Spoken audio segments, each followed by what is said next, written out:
This is the April something taping of On the Couch, guys. Hi, welcome to this week's episode of On the Couch with the fabulous B. Indeed. All right, glad to be back with you. We intended just to talk like one show about transitioning, but there was so much information we had to give you about the transition, and we've had several in our lives. And if you've been a part of our journey and our tribe, as Blair has talked about, then you know what those transitions have looked like. And so we thought, let's just spend the whole month talking about how to embrace and survive the transition in your life, whatever that transition may be, whether it be good, bad, or indifferent. How do you survive it? And so we've been talking about, what are some things that we've talked about? Give me just the high points of the last two episodes that people should go back and watch, because I would definitely go back and watch the last couple of episodes. One is mainly because I am very passionate about having a supportive system, a supportive group of people to encourage you, to remind you of who you are. So transitioning with a tribe. That was one thing. That was one of my favorites. I would say my other favorite thing is we talked about letting go of habits, people, clothing, certain items. You kind of dressed like me today, huh? But letting go of certain things to make room for your gifts, to make room for that transition, and understanding that transition is purposeful. Those would be the three things I would say. And I would say some of the things that we have to let go of, we don't always know that we had to let go of that thing. So sometimes those relationships leave our lives. Sometimes those jobs leave our lives. So it can press us and push us into transition. Once again, we don't always know what that transition is about at that moment, but eventually we will. And so lesson number 3 or whatever in surviving the transition is pull from your past experiences. So pull from all the things that you've been through. Pull from that job loss. Pull from that loss of a parent. Pull from that setback that you've had in life. Pull from moving to a new city. Pull from all of those transitions that you've had in the past, that you've experienced, that have given you some anxiety, and think about, how did I make it over that? How did I get over that to use in the new transition that you have? And I've been using the whole analogy during this season about driving a car, right? And when you get lost down a dirt road or lost down a highway that you can't go through. So we talked about, you've got that GPS, which is that support system of people, right? And Blair talked about also about letting go of things. So maybe you gotta let go of some of that anxiety and some of that burden, some of that heartache about driving down that dark road of not knowing where you go to. But then you also have to pull from the fact of the matter that your memory of saying, oh, I remember that gas station right there. I remember that experience right there. And I remember that I still got to my destination. That's true. That's true. From that. So, so I think that's what it's about today, is about pulling from past experiences. And let me tell you someone who has taught me how to pull from past experiences. Tell me about it. Her name is Blair Hervey. Okay? Her name is Blair Hervey. Who's told me how to pull from past experiences. So today, I want you to shine your light and share your story of how you got to where you are today, director. That's why I call you the VP of sales. See, I'm claiming it into existence. But go ahead, tell your story. Because I feel like I should It's juicy. Like I ain't heard it before. Right. Okay. So, actually, D'Angelo just reminded me of this story. That's why you have to have supportive people around you who remind you of who you are, where you're going, where you've been, and how everything that you go through is temporary. So, I can mention these names now because that part of the transition is kind of over. So it was about 5 or 6 years ago or so.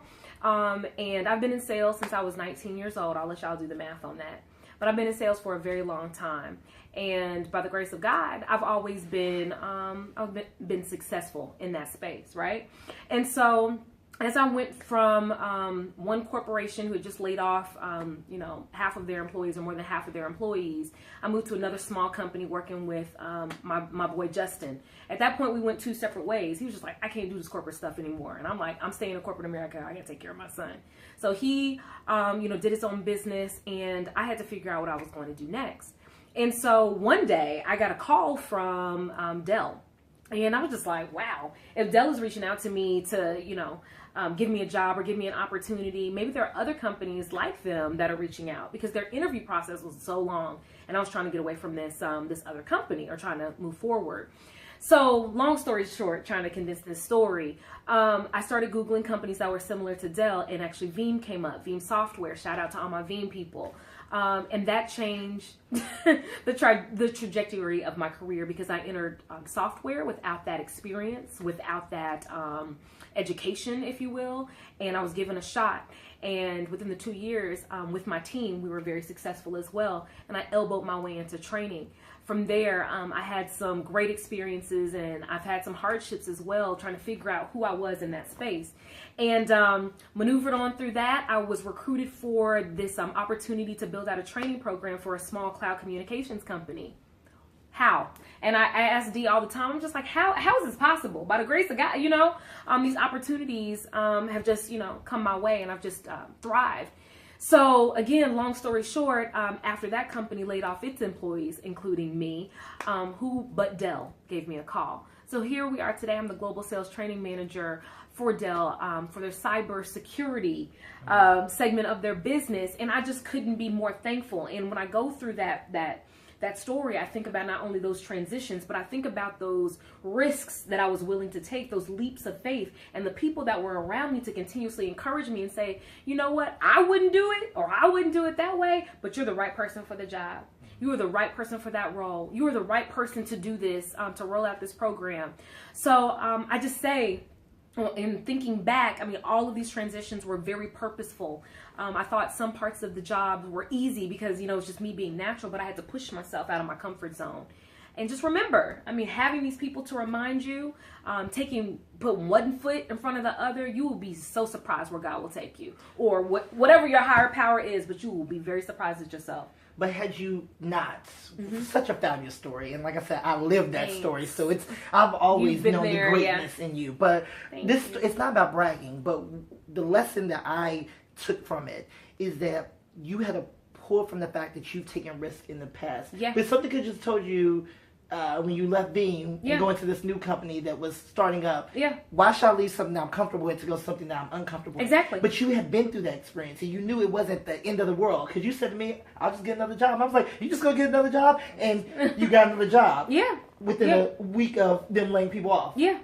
So it's what we're saying to you is that pull from all the things that you've already been through, that you've experienced. That's right. That have taught you some lessons. Yeah. And take those lessons and take those mercies and that grace with you on your next transition in life so you can get through it. That's right. Get in position and help somebody else get through it as well.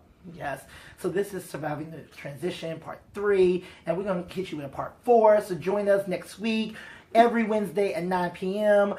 Eastern Standard Time, or 9-ish, on the couch with... You got it? B and D. And you can find us at On The Couch on Instagram, and you can find me, BeHer.xoxo, and this guy at Your Southern Gent. But also catch us on YouTube, the full show. Yes. You just get the clips on Instagram, but you get the full show on YouTube. Love you for free. Bye.